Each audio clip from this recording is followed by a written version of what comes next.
안녕하세요. 할게요. 오늘 마지막인 걸로 알고 있는데 되도록이면 빨리 끝날 수 있게 할게요. 저는 그 청량리점에서 보철 담당하고 있는 김보경 원장이라고 하고요. 오늘은 일단 보철에 대해서 설명을 좀 드릴 건데 특별한 건 아니고 그냥 보철이라는 치료가 워낙 이제 광범위하기 때문에 그냥 전반적인 내용, 그냥 기본적으로 그래도 이제 치과의 종사자라면 알고 있어야 되는 내용을 설명을 할 거고, 약간 좀 이제 그 환자 내원 시에 이제 뭐 첫 번째 내원, 두 번째 내원 이런 식으로 와서 하는 과정과 그럴 때 여러분이 좀 준비를 해야 되는 것들, 그 내용을 좀 알고 있어야 되는 것들, 이런 식으로 설명을 좀 드릴 거예요. 내원 횟수에 맞춰서. 일단은 뭐 보철은 뭐 여러분도 뭐 다 아시겠지만 뭐 나누는 방법이 여러 가지가 있을 수 있지만, 일단 제일 전통적으로 나누는 거는 이제 보철물의 형태에 따라서 이제 입안에 이렇게 고정이 되는 형태, 이제 픽스드 타입이라고 하는 것들이 있고, 이제 뭐 여기에는 크라운 앤 브릿지가 제일 대표적인 거고, 이제 밑에는 이제 재료에 따라서 여러 가지 나눠지는 게 있을 것 같고요. 그 다음에 이제 가철성이라고 하는 리무버블, 이제 환자가 제거를 할 수 있는 RPD나 이제 CD 같은 것들이 있고, 물론 이제 임플란트는 이런 것들이 그냥 컨벤셔널 그 보철이고, 예전부터 전통적으로 있던 보철이고, 이제 임플란트는 나중에 개발이 된 치료기 때문에 그 안에도 이제 똑같이 임플란트 안에서 이제 픽스드 타입, 리무버블 타입 이런 식으로 나눌 수 있는 거기 때문에 임플란트는 여기 따로 지금 넣지는 않았고요. 그래서 일단은 픽스드 타입인 크라운 앤 브릿지 먼저 볼게요. 그러니까 일단 처음 환자가 오면 일단은 진단이 먼저 나와야 되겠죠. 그러니까 환자가 진단을 받고, 이 환자는 이제 크라운이나 브릿지를 해야 된다고 설명이 된 이후에 이제 치료가 들어가는 거기 때문에, 물론 이제 진단은 의사가 하지만 여러분도 이제 그 의사가 내린 치료 계획이 왜 이런 계획이 나왔는지 하는 거를 알고 있는 게 좋겠죠. 그러니까 원장의 이제 그 치료 컨셉을 스텝이 알고 있으면 이제 서로 대화하기도 편하고, 환자한테 나중에 설명하거나 그럴 때도 이제 굉장히 유용하기 때문에 이제 그런 걸 좀 관심 있게 보는 게 좋아요. 그래서 제일 대표적인 게 이제 아무래도 캐리어스가 이제 뭐 제일 많은 원인이 될 수 있고, 근데 일단은 캐리어스 같은 경우에는 전부 다 이제 엔도크라운이 들어가는 건 아니죠. 그러니까 캐리어스의 그 범위나 이런 거에 따라서 뭐 레진 필링이나 아니면 인레이 같은 치료가 우선이 될 수도 있고, 근데 캐리어스가 좀 광범위하거나 그래서 인레이 치료로 좀 이제 무리가 있다고 판단이 될 때, 이런 경우에 이제 엔도크라운까지 진행이 되고, 그 다음에 이제 크랙 같은 경우에는 이제 물론 이제 진단을 하기가 캐리어스에 비해서 뭐 실제로 막 눈에 보이는 그런 건 아니기 때문에 진단을 하기가 조금 더 어렵긴 하지만, 일단은 크랙 같은 경우에는 진단이 크랙으로 된다면, 의사가 이제 크랙이라고 생각이 들면 치료는 이제 다른 치료가 아니고 이제 크라운이 들어가겠죠. 그러니까 물론 이제 엔도 과정 중에나 이럴 때 뭐 이 치아 내면으로 보이는 크랙이 굉장히 뭐 너무 크거나, 이 사람이 이제 크라운을 해서도 뭔가 통증이 생기고 문제가 있다고 판단이 될 경우에는 이제 발치를 하게 되는 경우도 있지만, 일단은 우선시 될 수 있는 치료는 크라운이 될 거예요. 크랙 같은 경우에. 그 다음에 이제 치아 파절이 있을 수 있겠고요. 그 다음에 이제 치아 마모가 이제 좀 심해서 뭐 실인 증상이 있다거나, 아니면 뭐 교합상의 어떤 문제가 있다거나 할 때 이제 그 마모된 부위를 이제 그 수복을 해줄 수 있는 치료로 이제 크라운이 선택이 될 수가 있고, 그 다음에 이제 전치부 쪽에 이제 많이 하게 되는 뭐 여러 가지 이유가 있겠죠. 그러니까 하여튼 심미적인 이유로 이제 개선을 하기 위해서 하는 치료로 이제 크라운이 선택이 될 수가 있어요. 그래서 일단은 제일 처음 내원 시에는 이런 식으로 이제 진단이 먼저 되고, 그 다음에 이제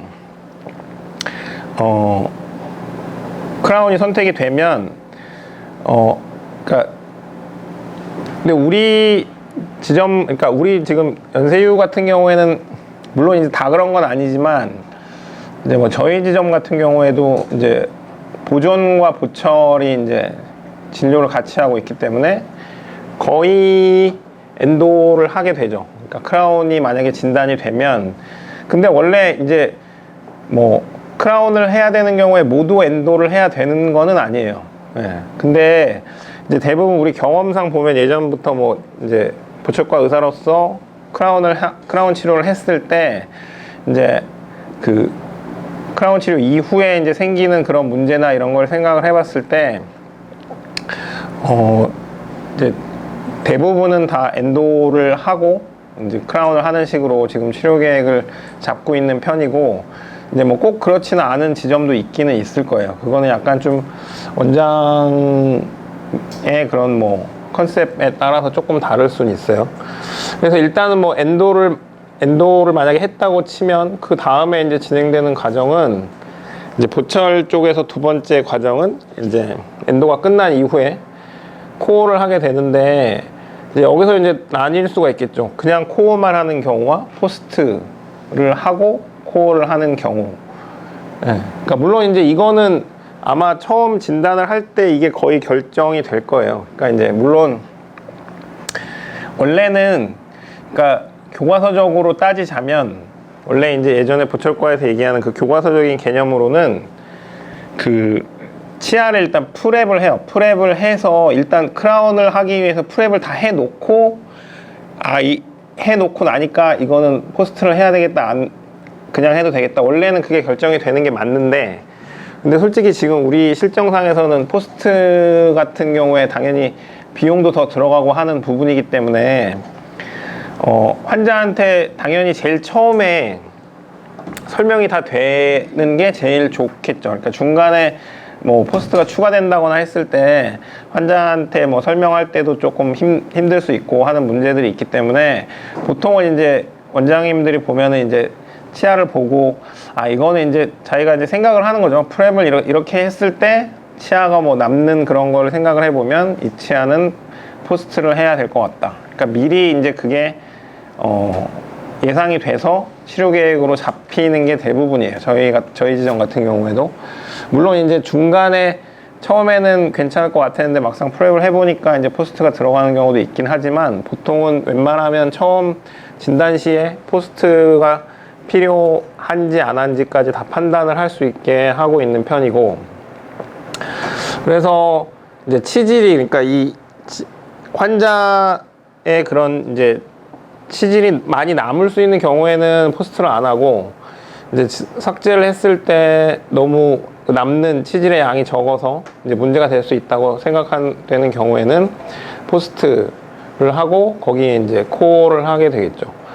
그러니까 이제 뭐 코어 자체만 하는 경우에는 뭐 레진이나 GI, 아말감 등등 뭐 여러 가지 재료가 이제 들어갈 수 있는데, 포스트를 하는 경우에는 거의 포스트를 하고, 그러니까 저희 지점 같은 경우에는 캐스트 포스트는 거의 안 하고 지금 이제 기성 제품을 사용을 하고 있기 때문에 이제 기성 제품 포스트를 쓰고, 그 다음에 거기다 레진으로 보통 코어를 하는 편이고, 그 이제 주조를 해서, 그러니까 이제 그 크라운 만들듯이 캐스트 포스트라고 해서 이제 포스트 하기 전에 그 치아 내면 캐널을 본을 떠가지고 캐스트 포스트를 하는 경우도 있어요. 근데 저는 거의 안 하는데, 왜냐면 일단은 내원 횟수가 한 번 더 늘어나게 되고 비용도 이제 더 올라가는 부분이 있기 때문에, 그리고 뭐 그냥 경험상 지금까지 치료해온 경험상으로 기성 포스트에 비해서 캐스트 포스트가 특별히 더 장점이 있다고 생각하지는 않기 때문에 거의 그냥 기성 포스트를 사용을 하고 있어요. 그 다음에 이제 이렇게 코어나 이제 포스트 코어를 하고 나서 이제 치아 이제 프랩을 하게 되죠. 예. 여기 지금 어시스트라고 써놨는데, 근데 뭐 특별한 건 아니고, 그 아무래도 여러분도 뭐 처음 이제 그 치과에서 이제 뭐 이렇게 여러 가지 하는 중에 어시스트 하기 좀 힘든 것들이 아마 있을 거예요. 그러니까 좀 상대적으로 수월한 어시스트가 있고, 그 다음에 조금 이제 신경이 쓰이는 어시스트가 있을 수 있는데, 그래서 뭐 사람에 따라서는 뭐 사랑니 발치나 이제 저 같은 경우에는 예전에 이제 학생 때 그 임상 실습 이제 그 다른 과를 돌면서 이제 우리가 어시스트를 해야 되기 때문에 어시스트 할 때는 이제 저 같은 경우에는 치주과 이런 데 별로 안 좋아했었는데 치주과는 이제 그 물 잘 못 빨아들이면 이렇게 막 던지는 사람들 있거든요. 이렇게 막 레지던트가 이제 옆에서 어시스트 할 때 입안에서 막 물이 제대로 제거가 안 되면 이제 약간 우리 이제 학생이니까 막 화내시는 분들이 많이 있었기 때문에 저도 별로 안 좋아했는데, 근데 이제 이 그 술자 입장에서 보면 치아 프랩할 때도 어시스트가 굉장히 중요해요. 근데 이제 나 같은 경우에는 제일 신경 쓰이는 게 뭐냐면, 그러니까 물을 이렇게 빨아들이는 것보다도, 그러니까 내가 좀 신경 많이 쓰이는 거는 환자의 조직을 여러분이 보호를 해야 돼요. 그러니까 물론 술자가 프랩을 잘 할 수 있게 그 치아면이나 이런 게 잘 보일 수 있게 이렇게 물을 잘 빨아들여주는 것도 굉장히 중요한데, 근데 예전부터 이제 내가 갖고 있는 생각은 뭐냐면, 어시스트는 이제 술자가 치료하는 것도 도와주는 거고, 그 다음에 이제 환자가 치료받는 것도 도와주는 건데, 근데 잘하는 어시스트는 당연히 두 개를 다 잘하겠죠. 술자한테도 도움이 잘 되고 환자한테도 도움이 잘 되는데, 만약에 두 가지를 다 충족시킬 수 없는 상황이면 나는 술자보다는 환자를 위주로 어시스트를 하는 게 맞다고 생각을 하거든요. 그래서 프랩할 때도 여러분이 어시스트를 하면, 저 같은 경우에는 이제 신경을 제일 많이 쓰는 거는, 그러니까 막 물이 이렇게 뭐 어떻게, 그러니까 내가 이제 프랩할 때 솔직히 물이 막 제거가 잘 안 돼서 뭐 시야가 좀 안 좋고 한 거는 어떻게 보면 뭐 내가 어떻게 좀 해결을 할 수 있는 부분인데, 근데 이제 간혹 보면은 이제 그 의외로 여러분이 생각하는 것보다 의외로 프랩을 할 때 이 프랩하는 거에 의해서 환자가 이제 상처가 나는 경우가 굉장히 많아요. 예. 이제 저 같은 경우에 그거 굉장히 싫어하고 신경을 많이 쓰는데, 그거를 막으려면 어시스트가 도움이 많이 돼야 돼요. 예. 그래서 술자는 핸드피스가 있고 이제 미러를 들고 하죠. 미러를 들고 하는데, 그 여러분은 이제 대부분 보면 여러분도 이제 그 뭐 이젝터를 한 손에 들고 한 손에는 그냥 이제 석션 팁을 보통은 들고 하잖아요. 그래서 두 손이 좀 처음에는 그게 어렵겠지만 두 손이 좀 잘 쓰일 수 있게 해야 돼요. 그러니까 해보면 대부분 다 이제 이젝터가 굉장히 이제 그냥 편안하기 때문에 자꾸 이젝터만 쓰고 나머지 그 석션 팁을 잘 안 쓰게 되는데, 그 석션 팁을 잘 쓸 수 있게 좀 이제 여러분도 신경 써서 하는 게 좋아요. 그래서 술자의 그 핸드피스가 그 삭제를 하고 있는 그런 약간 반대쪽에서 여러분이 뭔가 이제 환자를 보호할 수 있게 해주는 게 굉장히 좀 중요해요. 그러니까 이제 예를 들면 뭐 구치부에서 내가 술자가 버칼 쪽을 만약에 프랩을 하고 있다 그러면 버칼 쪽에 칙이나 이런 거는 내가 제끼고 하겠죠. 내가 제끼고 버칼을 프랩을 하는데, 근데 버칼을 프랩을 해도 상악에서는 괜찮지만 하악 같은 경우에는 특히 나이 드신 분들은 조직이 되게 좀 이렇게 좀 단단하지가 않아 가지고 하악 구치부 같은데 이렇게 버칼 쪽 프랩 하는데 갑자기 혀가 확 말려 들어오는 경우도 있거든요. 거에 확 말려버리는 경우도 있어요. 특히 혀를 이렇게 들었을 때 이 혀 밑쪽 베스티뷸 쪽이 갑자기 순간적으로 확 말려 들어오면서 이제 상처가 나는 경우가 굉장히 많거든요. 그래서 술자가 미러로 볼 쪽을 제끼고 프랩을 할 때 여러분은 혀 쪽을 좀 보호를 해줘야 돼요. 그 환자의 혀 쪽을 보호할 수 있게 그런 거를 좀 신경 써 주는 게 좋아요. 그래서 일단 프랩까지 됐고, 그 다음에 이제 본을 뜨게 되죠. 그러니까 이거는 이제 뭐 재료 자체가 좀 이런 것들이랑 아마 이거는 병원별로 좀 하는 게 좀 다를 거예요. 저희 지점 같은 경우에는, 그러니까 제가 그냥 예전부터 좀 그랬기 때문에 저희 지점 같은 경우에는 코드를 안 쓰는 편이고, 근데 이제 코드 쓰는 지점도 분명히 있을 거고, 그러니까 저 같은 경우에는 코드를 안 쓰는 이유가 이제 코드 쓰게 되는 경우에, 그러니까 코드가 제대로 꼽는 게 굉장히 어려워요. 여러분이 생각하는 것보다, 그러니까 흔히 또 잘못 생각하는 게 뭐냐면, 코드를 이제 잇몸이 좀 안 좋은 사람 같은 경우에 코드 이렇게 넣으면 되게 잘 들어가거든요. 그냥 막 쑥쑥 들어가죠. 쑥쑥 들어가서, 근데 쑥쑥 들어가서 코드가 안 보이면 그거는 아무 소용이 없는 거예요. 그러면은 2개, 3개를 더 꽂아야 돼. 코드가 보일 때까지. 코드가 그냥 잇몸 속으로 그냥 쑥 들어가 버리면 코드가 잇몸을 벌려주라고 하는 건데, 코드가 잇몸 속으로 다 들어가서 자기는 넣어보니까 이게 쑥쑥 잘 들어가가지고 잘 넣었다고 생각하는데 코드는 이미 다 잇몸 속으로 다 들어가 있으면 그거는 아무 소용이 없는 거예요. 그럼 만약에 그런 상황이면 코드를 2개, 3개를 위에 더 꼽아가지고 코드가 일단은 보여야 된다고, 위쪽에. 근데 그렇게 했을 때 또 문제가 될 수 있는 건 뭐냐면, 나중에 코드 때문에 이제 잇몸이 자극이 될 수가 있어요. 그래서 본 뜰 때는 괜찮았는데 나중에 이제 뭐 일주일 후에나 이 환자가 크라운을 끼러 왔는데 딱 보니까 마진이 다 보이는 거지. 마진을 원래는 서브 증지발로 약간 형성을 시켰는데 나중에 크라운 트라인 하는 날 딱 보니까 잇몸이 더 내려가 있는 거야.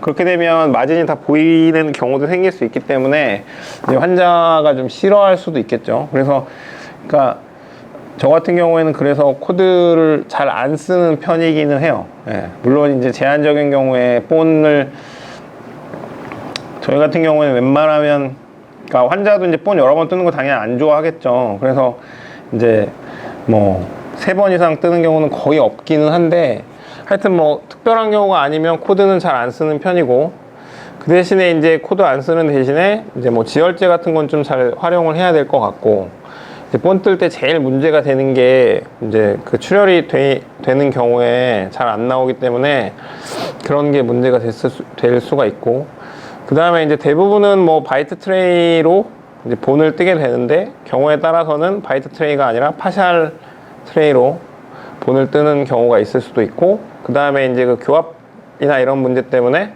아예 그냥 풀 트레이로 본을 뜨는 경우도 있을 수 있을 거고요.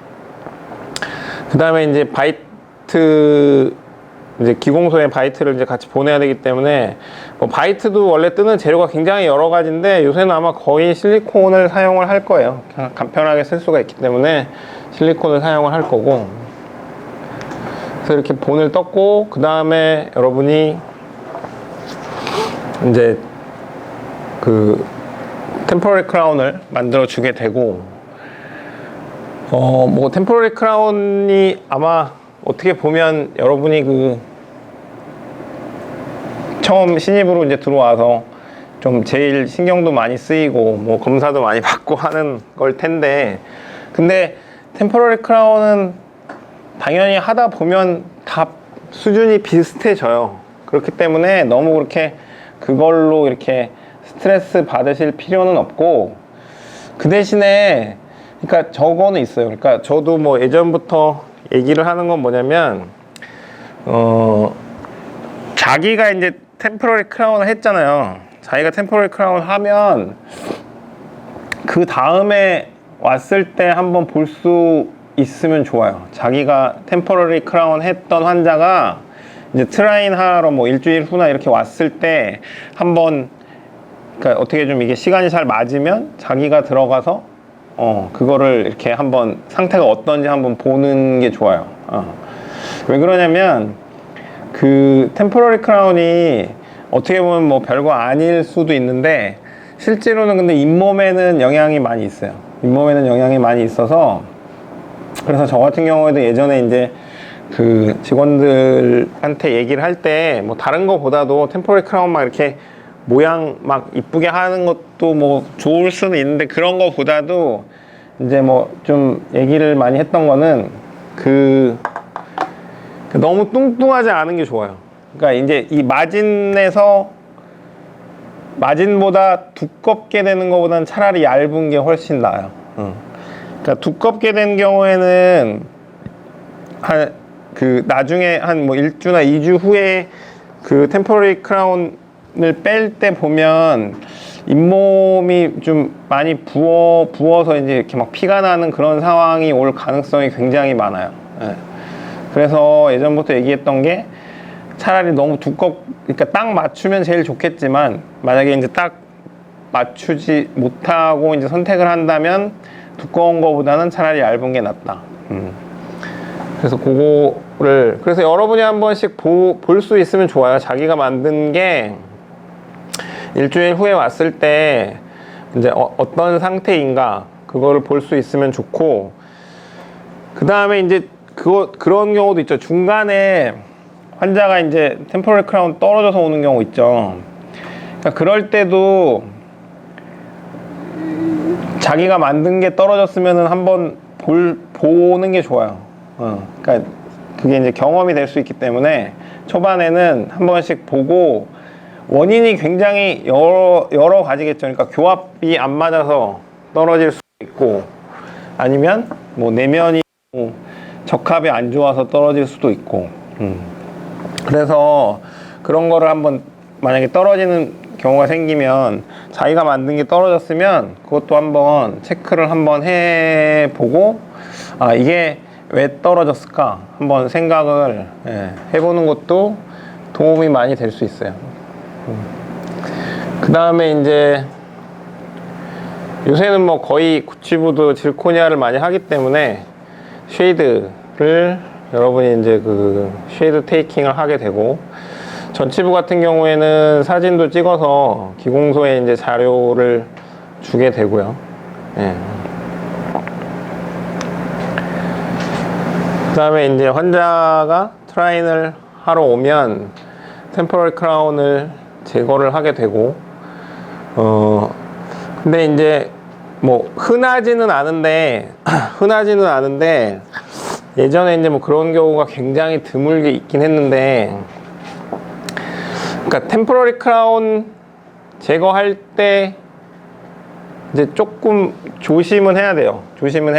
그러니까 이제 간혹 보면 치아 상태가 좀 애매한 경우에, 그러니까 술자 입장에서도 이거를 살려야 되나 빼야 되나 막 이런 경우에 크라운을 하는 경우도 있어요. 그러니까 왜냐하면 이제 환자는 아무래도 되도록이면 빼지 않고 치료하기를 원하는 경우가 많고, 그러니까 솔직히 뭐 대학병원이었다면 이거는 뭐 당연히 빼라고 얘기를 할 텐데, 이거는 크라운은 안 되고 빼야 된다 이렇게 얘기를 할 텐데, 실제로 뭐 로컬에서는 환자의 이제 요구를 약간 좀 들어줘야 되는 경우도 있기 때문에, 이제 그래서 예전에 이제 막 그 선배들한테도 들어본 적도 있고, 이렇게 이제 템포럴 크라운 빼다가 치아가 이제 부러진다거나 그런 경우도 있을 수가 있죠. 그래서 그러니까 뭐 흔한 경우는 아니지만 좀 조심을 해야 되겠죠. 대부분 다 저기 그리퍼 같은 걸로 잡아서 빼죠. 근데 이제 뭐 딱 잡아보고 좀 아닌 것 같으면 이젝터를 조금씩 쓰는 것도 괜찮아요. 그러니까 여러분이 아마 이젝터는 이제 이렇게 퉁퉁 치면서 환자가 이제 좀 울리는 그런 느낌이 있어서 아마 쓰기가 좀 꺼려질 수도 있는데, 이제 의외로 이제 그리퍼로 이렇게 잡고 흔드는 것보다, 그러니까 물론 근데 이제 그리퍼로 어느 정도 좀 이렇게 해 놓고 그 다음에 이젝터를 써야 되겠지만, 그러니까 그리퍼로 잡고 흔드는 것보다는 이젝터로 수직으로 이렇게 힘을 가해서 이제 빼는 게 오히려 환자가 좀 이렇게 치아에 가해지는 그런 느낌이 좀 부담감이 좀 덜한 경우도 있거든요.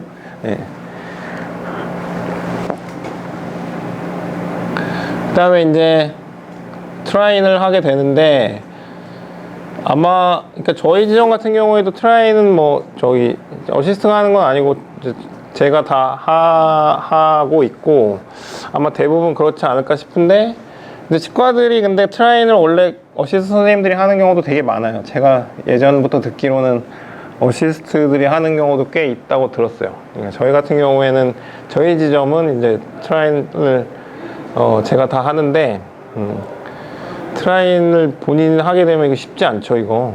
예.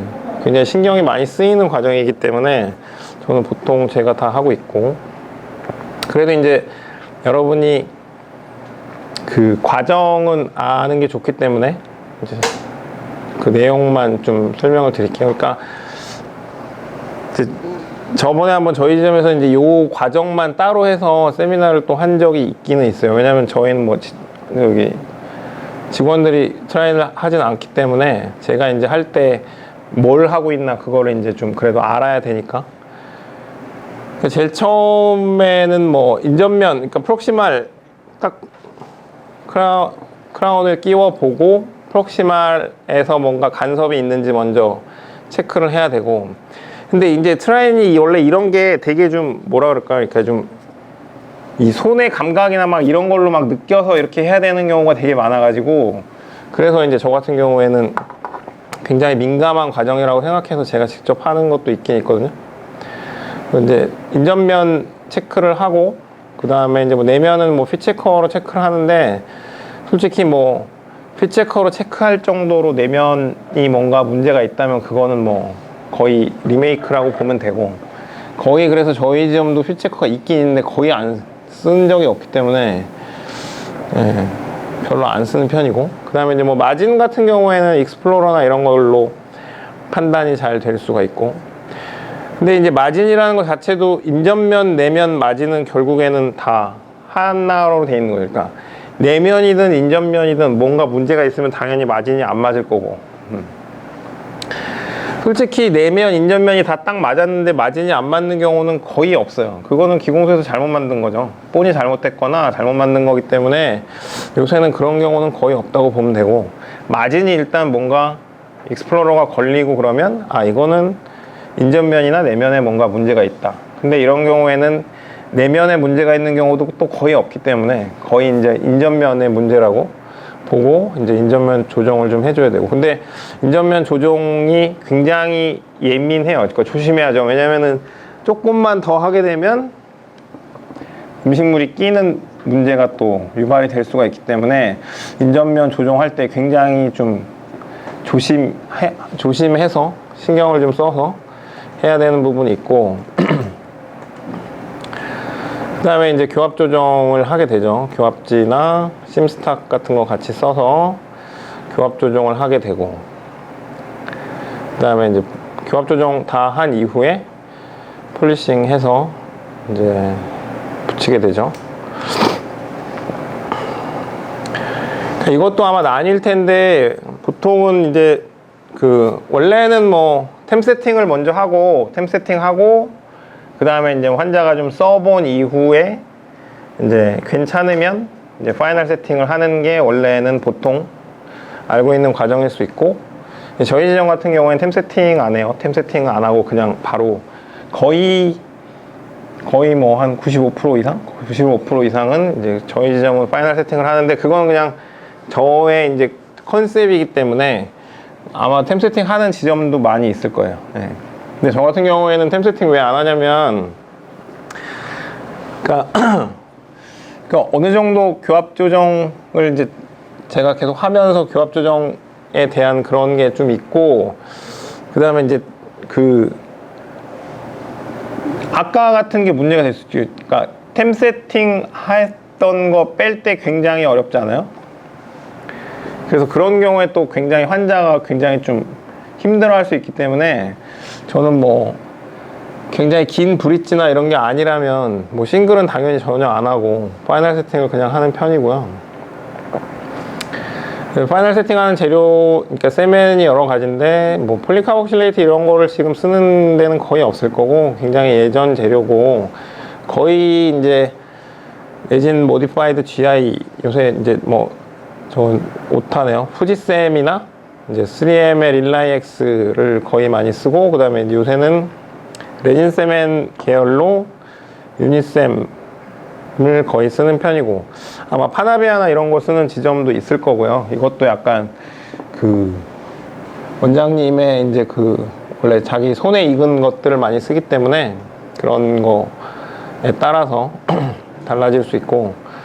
근데 여러분이 이제 좀 신경 써야 될 거는 이제 그 세멘 제거를 이제 아무래도 여러분이 하게 되죠. 여러분이 하게 되기 때문에 제거하는 거를 좀 신경을 써야 되고, 아무래도 이제 후지쌤이나 릴라이엑스 같은 이제 레진 모디파이드 GI는 이제 레진 세멘보다는 조금 제거가 더 수월하긴 하고, 근데 요새는 레진 세멘을 많이 쓰는 편이라서, 그러니까 레진 세멘 같은 경우에는 보통은 이제 처음에 어느 정도 한 2초나 3초 이 정도 중합시킨 다음에 일단 1차적으로 제거를 하고, 이제 조금 더 이제 중합을 시키고 막 마지막에 이제 제대로 제거를 해주는 게 중요하고, 특히 프록시말 같은 경우에 사이에 이제 그 껴있는 경우에 레진 세멘은 초반에 제거 안 하면 거의 제거 안 되는 경우 굉장히 많거든요. 그러니까 레진 세멘은 제거할 때 좀 신경을 많이 좀 써줘야 돼요.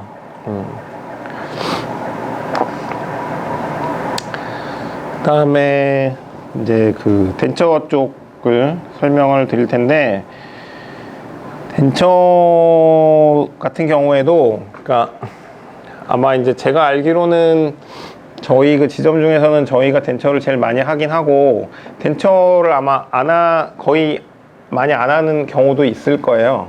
예. 근데 그것도 이제 약간 원장님의 그 컨셉인데, 실제로 근데 술자 입장에서는 덴처라는 게 그러니까 치료를 하는 입장에서는 환자한테 이제 치료를 했을 때 뭔가 좀 결과가 좋고 당연히 좋은 결과로 오래 쓸 수 있는 치료를 해 주려는 게 당연하기 때문에, 덴처는 그런 면에 있어서 조금 술자 입장에서는 100% 확신을 갖고 선택할 수 있는 치료는 아니죠. 예, 당연히 임플란트를 할 수 있다면 임플란트를 하는 게 맞고요, 당연히. 그래서 이제 환자한테 임플란트 쪽으로 유도를 할 수도 있는데, 근데 이제 문제는 이제 경제적인 게 들어가기 때문에 임플란트를 뭐 못하는 경우도 굉장히 많기 때문에, 이제 그런 경우에는 환자한테 뭐 덴처는 불편하니까 어차피 이건 해봤자다 뭐 그렇게 할 수는 없잖아요. 예.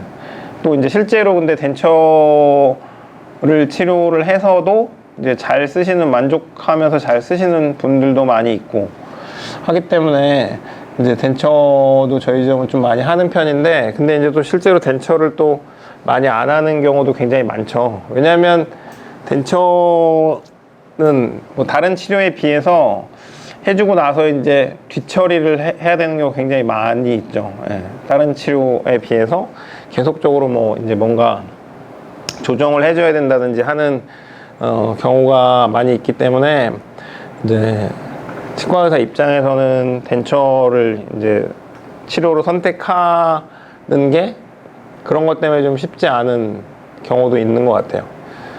그리고 과정도 또 이제 좀 복잡한 경우고, 오히려 임플란트보다도 좀 과정이 복잡할 수 있기 때문에 그런 것 때문에 이제 좀 잘 안 하는 경향도 있는 것 같아요. 마찬가지로 그 픽스드처럼 일단 처음에는 이제 진단을 해야 되겠죠. 그러니까 어떤 치아를 발치를 하고 어떤 치아를 남길 건지, 그래서 뭐 전부 다 발치가 되면 컴플리트 덴처가 되는 거고, 이제 부분 이제 남게 되면 RPD가 되는 거고, 그래서 오히려 이제 다 빼고 컴플리트 덴처가 되는 경우에는 오히려 이제 과정이 단순해지는 거고, RPD인 경우에는 이제 컴플리트 덴처보다는 더 좀 복잡한 과정으로 이어지게 돼요. 그래서 치아를 남긴 경우에 이제 서베이드 크라운을 할 건지 말 건지도 이제 결정을 해야 돼요. 그러니까 그거에 따라서도 치료 계획에 따라서 이제 처음에 환자랑 이제 비용 상담이 이루어져야 되는데 그거에 따라서도 또 비용이 굉장히 크게 달라지기 때문에 네. 그래서 이것도 뭐 좀 바뀐 점인데 원래는 예전에 이제 제가 그 보철과에 있을 때는 기본적으로 우리가 하는 치료 계획은 RPD 같은 경우에는 서베이드 크라운은 100% 해야 되는 거고 왜냐면 이제 그 덴처 특히 RPD에서는 이제 이 RPD가 딱 이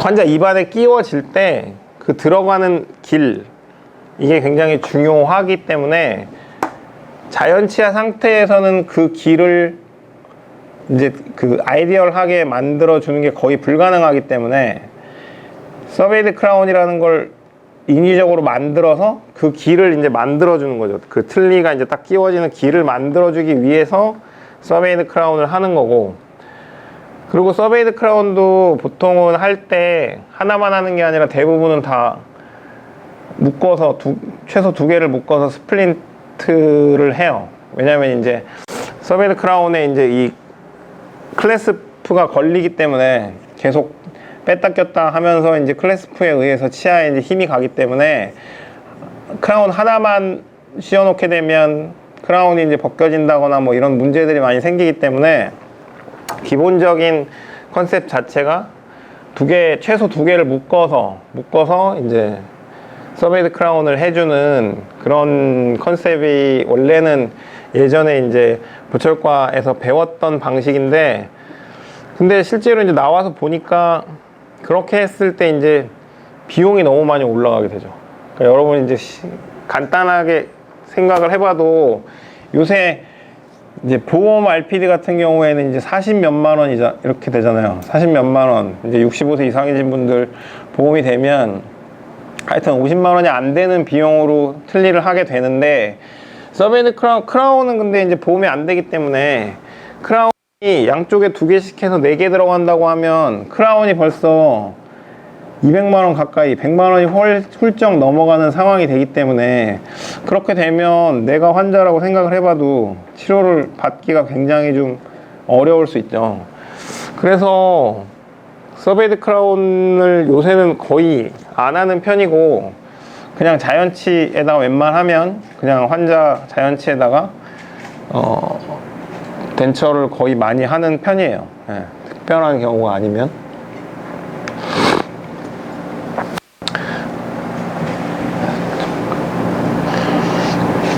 이게 저기 없나?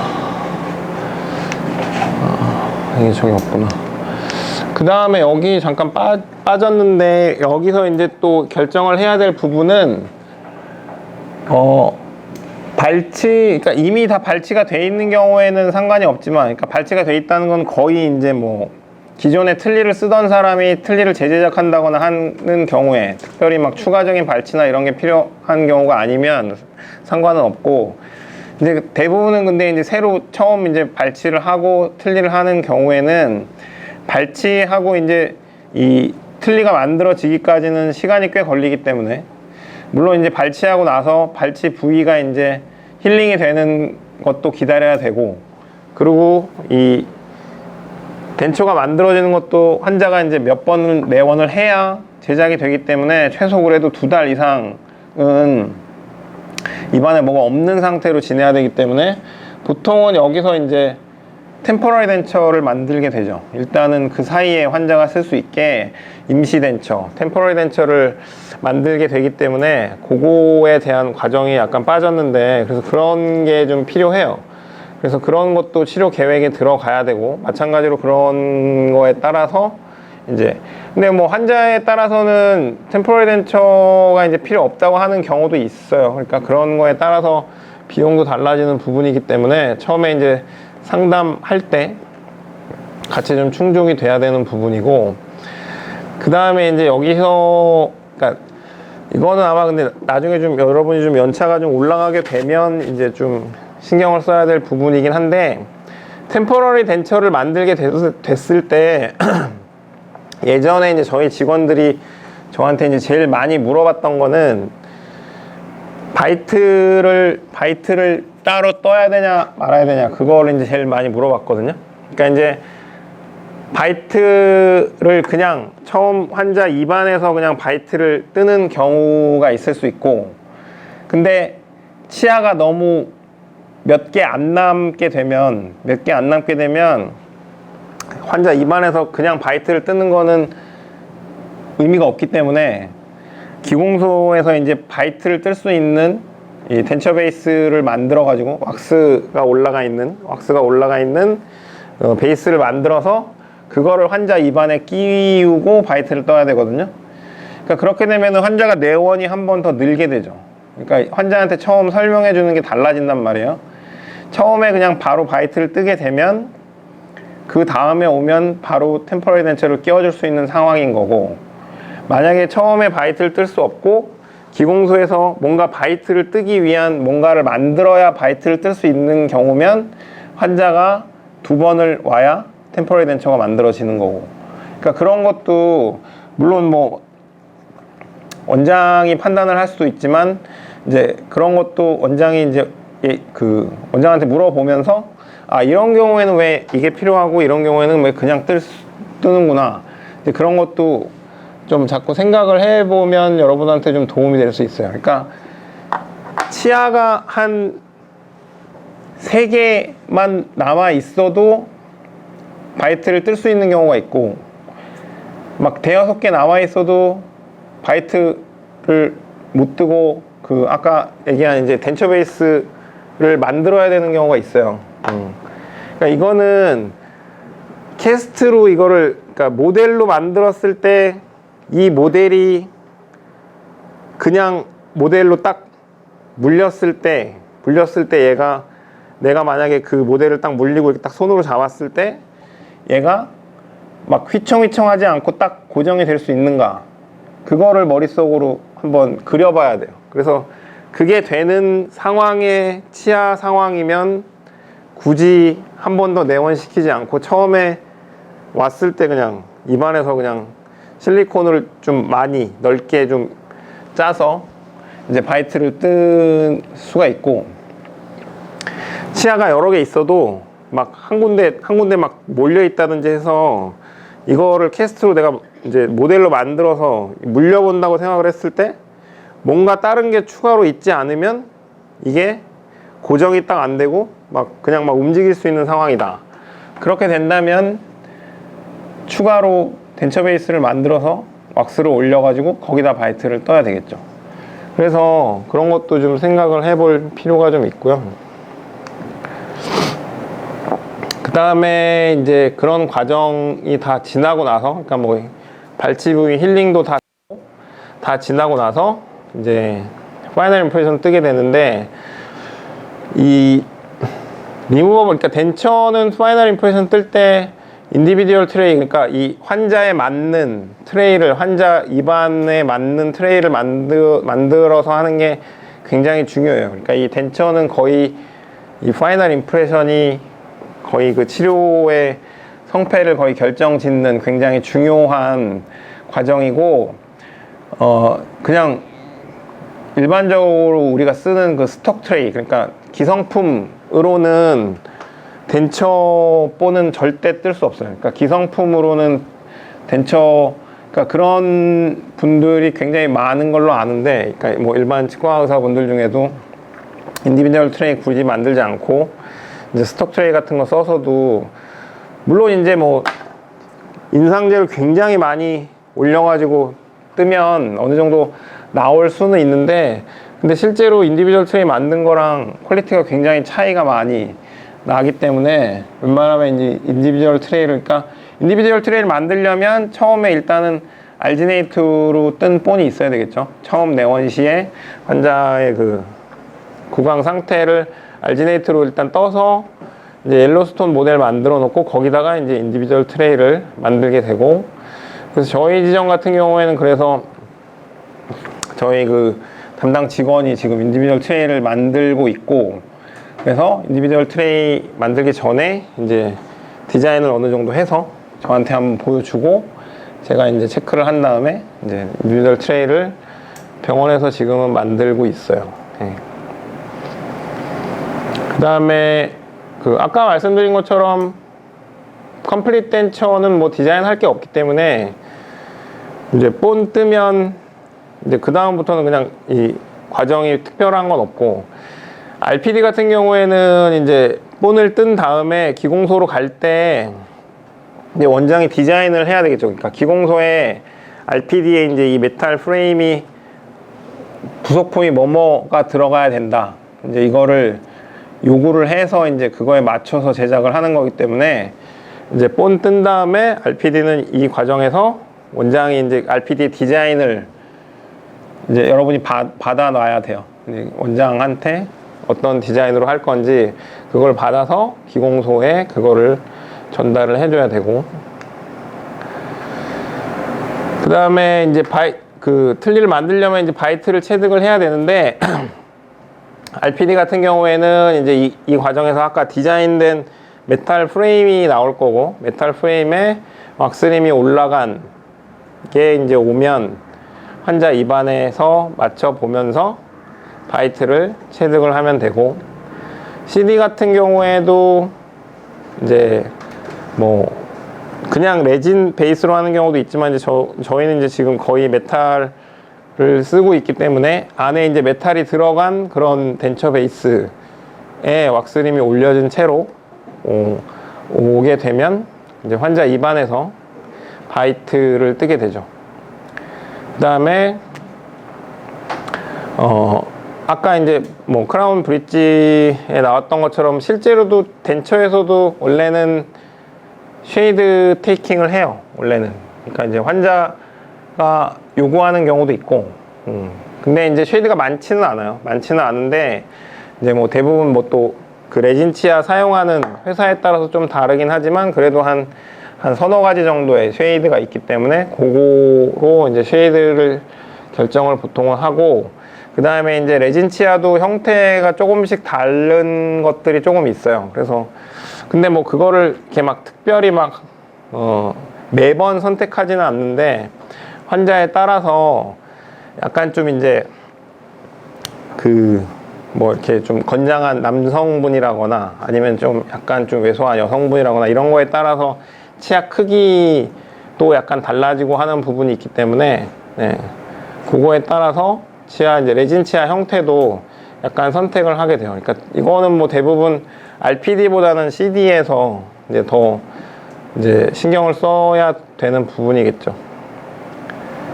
그렇게 해서 이제 기공소에 가면 저 이제 이스테틱 트라인이라는 게 이제 왁스 덴처인데, CD 같은 경우에는 컴플릿 덴처 같은 경우에는 왁스 덴처가 무조건 와야 되고, 왁스 덴처를 끼우고 환자한테 이제 체크를 받아야 돼요. 웬만하면. 그래서 이제 이스테틱 트라인 왁스 덴처를 끼우고 체크하는 건 일단은 모양을 환자한테 거울을 보여주고 모양이 마음에 드는지, 색깔 같은 게 마음에 드는지,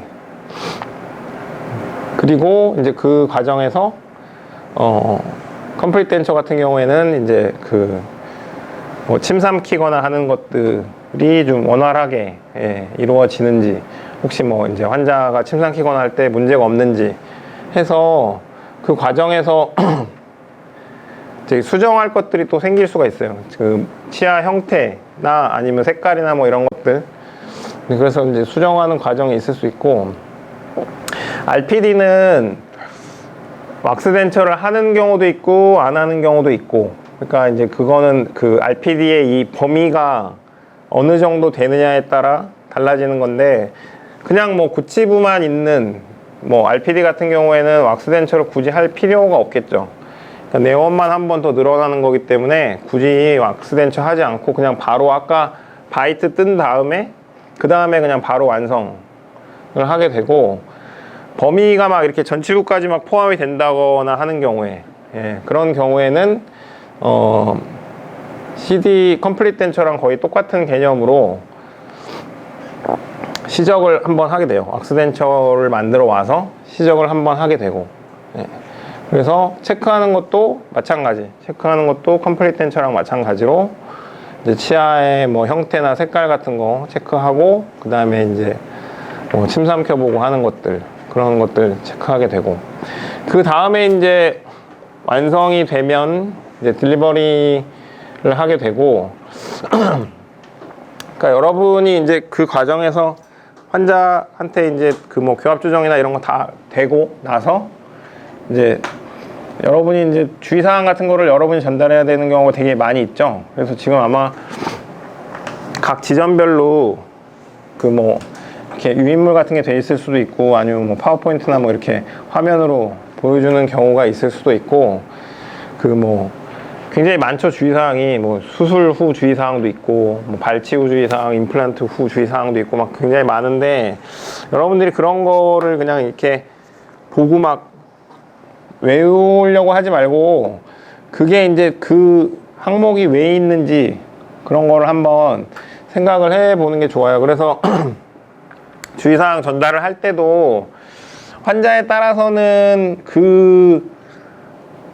거기 나와 있는 대로 전달을 하면 안 되는 경우도 있거든요. 네, 그래서 그런 거를 좀 신경을 써야 될 수도 있어요. 그러니까 우리가 원래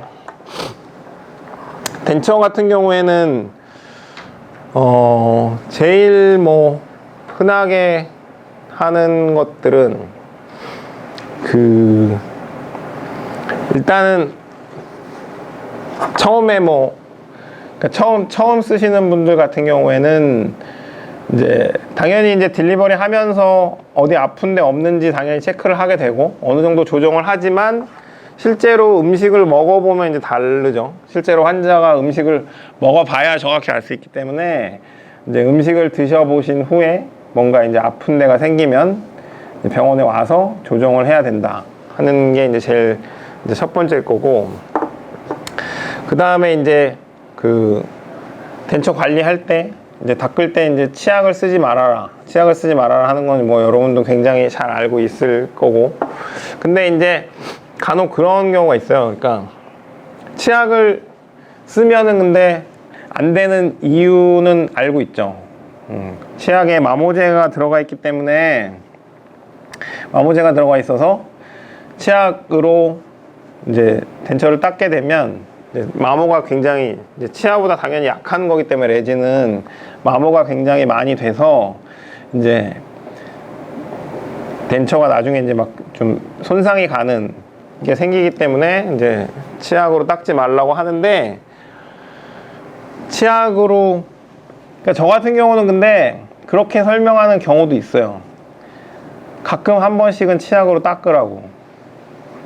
왜 그러냐면 가끔 틀니를 이제 약간 컴플레인 할 때 어떤 경우가 있냐면, 흔하진 않은데 근데 또 막 굉장히 이상한 경우도 아니고, 이제 몇 번 저도 봤는데, 이제 틀니를 갖고 오셨는데 특히 이제 서비칼 쪽 치아, 레진 치아의 서비칼 쪽 따라서 이렇게 꼭 치석 낀 것처럼 막 까맣게, 약간 거무스름하게 막 이렇게 되는 경우 있거든요. 근데 그게 되게 안 닦여요. 그러니까 우리가 흔히 덴처를 세제로 그냥 치약 쓰지 말고 칫솔로, 그 다음에 이제 이 덴처 자체를 그냥 밥 먹는 그릇 같이 생각을 해서 세제로 이제 설거지 하듯이 세제로 이렇게 닦아라, 그렇게 얘기를 하는데, 희한하게 이제 뭐 아마 그거는 이제 그분이 뭐 많이 드시는 어떤 음식이나 이런 거에 따라서 그렇게 되는 것 같은데, 되게 막 거무스름하게 자꾸 덴처가 되는 경우가 많이 있어요. 그래가지고 그거를 와서 이제 좀 깨끗하게 해달라 하면은 그게 인위적으로 우리가 이제 폴리싱을 막 하고 이렇게 되는데, 근데 그거를 뭐 매번 해줄 수도 없고, 근데 그게 한 번씩 근데 치약으로 닦으면 그게 안 생겨요. 그러니까 환자는 덴처는 당연히 치약으로 닦으면 안 된다고 생각을 하고 있기 때문에 당연히 치약으로 안 닦는데, 오히려 이제 그런 문제가 자꾸 생기시는 분들 같은 경우에는 매일매일 치약으로 닦으면 안 되지만 가끔 한 번씩은 치약으로 닦아주는 게 오히려 깨끗하게 관리되는 경우도 있을 수 있어요. 그러니까 그런 거에 따라서도 환자한테 설명해 주는 게 좀 달라질 수 있기 때문에 그런 거를 좀 생각해 볼 필요가 있고, 그 다음에 이제 대부분 또 잘 때 빼라고 하죠. 덴처를 잘 때 빼라고 하는데,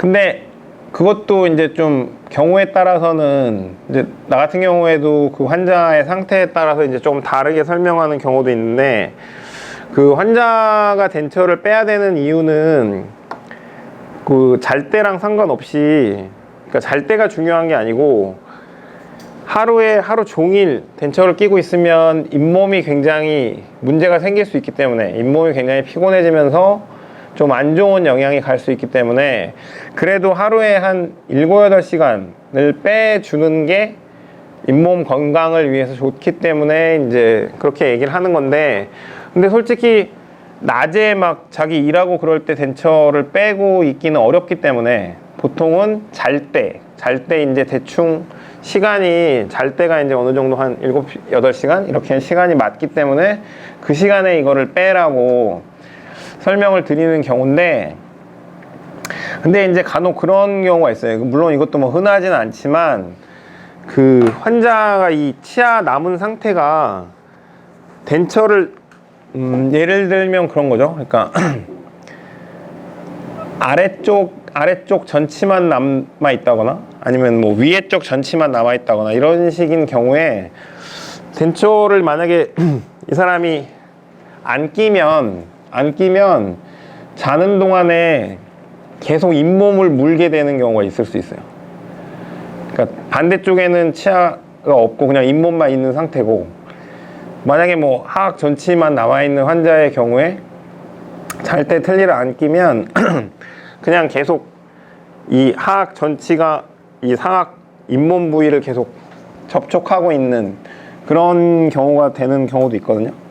그러니까 그거를 또 이제 불편해하는 경우도 있어요. 그래서 그럴 때는 당연히 위아래를 그냥 다 끼던지, 잘 때 위아래를 다 끼던지, 아니면 위에라도 껴야 되겠죠.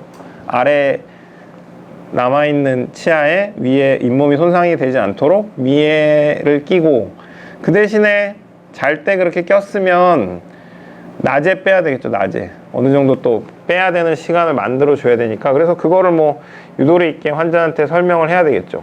그러니까 이게 빼라는 이유는 잘 때 빼는 게 중요한 게 아니라 하루 종일 중에 그래도 어느 정도 몇 시간을 빼는 게 중요한 거다 하기 때문에, 잘 때 끼는 상황이 되면 낮에라도 빼놔야 된다.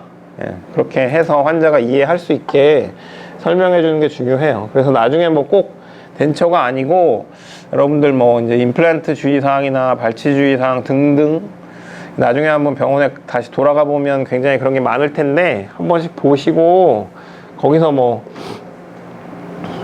보고 이제 설명해 주는 게 좋겠죠. 그 다음에 이제 딜리버리 이후에는, 그 이후에는 이제 환자가 실제로 사용을 하면서 이제 체크업을, 뭔가 이제 문제가 생겼을 경우에 체크업을 하는 그런 과정이 되겠죠. 그래서 일단은 뭐 지금